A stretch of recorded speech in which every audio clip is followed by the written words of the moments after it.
Suma por la Educación es una red de organizaciones que busca influir, coordinar y trabajar con diferentes organizaciones de la sociedad civil para incidir en la política pública educativa. Suma por la Educación tiene como objetivo impulsar iniciativas de ley, cabildear con el Congreso y con actores educativos y dar seguimiento a la política pública educativa. Es decir, en resumen, somos una organización de incidencia. Con esto nosotros pensamos que podemos acelerar las transformaciones que requiere la educación en nuestro país. Entonces, en este contexto, hemos estado desde finales del año pasado involucrados en incidir y en profundizar en la reforma educativa que en un inicio el presidente Peña propuso y después que ha sido coordinada o avalada con los principales partidos políticos. Entonces, eso estamos haciendo y nosotros vimos que los cambios que está proponiendo lo Ejecutivo, el Pacto por México, son buenos en una primera etapa, pero insuficientes. ¿Por qué? Porque la mal llamada reforma educativa yo diría que es el primer paso para una reforma educativa. Entonces, nuestro primer punto como organización es que la reforma constitucional es positiva, pero es el primer paso. ¿Qué sigue? Las reformas secundarias como segundo paso, pero tercer paso son los siguientes.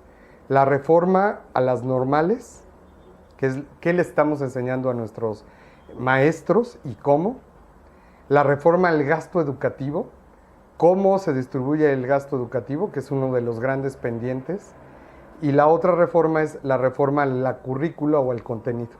Todavía dijéramos, está bien distribuida en educación básica el presupuesto, pero no es así.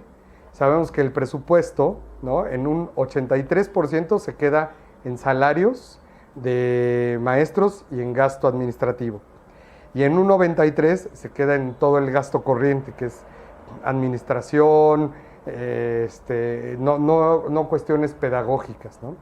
Entonces, mientras esa distribución permanezca así, el gasto está mal distribuido, subutilizado para lo que es los fines de la educación y no se va hacia donde la población demográficamente está evolucionando y requiere más demanda, ¿no?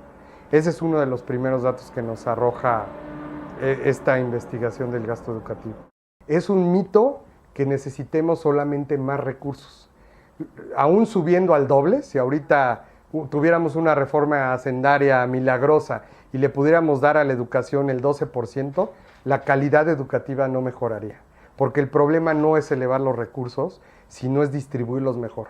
Hoy un diputado, vicecoordinador de los diputados del PRD, decía que la solución para elevar la calidad educativa en Chiapas, Oaxaca y Guerrero es aumentar el recurso.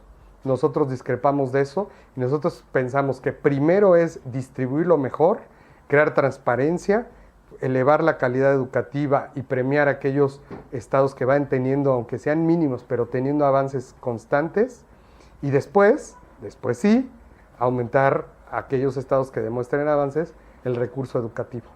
Las inercias gubernamentales, inerciales, tradicionales, los tiempos y también los grupos de presión que existen para que el presupuesto se mantenga así son altas. Y grupos de presión no solo hablo de sindicatos, sino hablo de los propios gobiernos estatales o de actores educativos que reciben tradicionalmente programas, recursos por los programas, por las prebendas o por las negociaciones. Entonces habrá que romper con esas inercias, pero el primer paso es sensibilizar a la sociedad civil y a la opinión pública.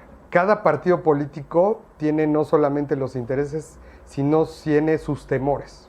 Ejemplo, el PRI tiene el temor a la falta de gobernabilidad y al choque que pudiera tener con aliados de él, como pueden ser los sindicatos.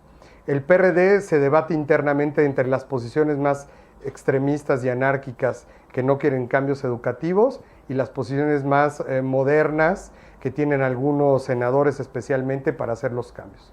Y el PAN está en el dilema entre sin negociar la profundidad de estos cambios educativos a costa de que salga la reforma fiscal, la reforma electoral u otro tipo, o la reforma energética.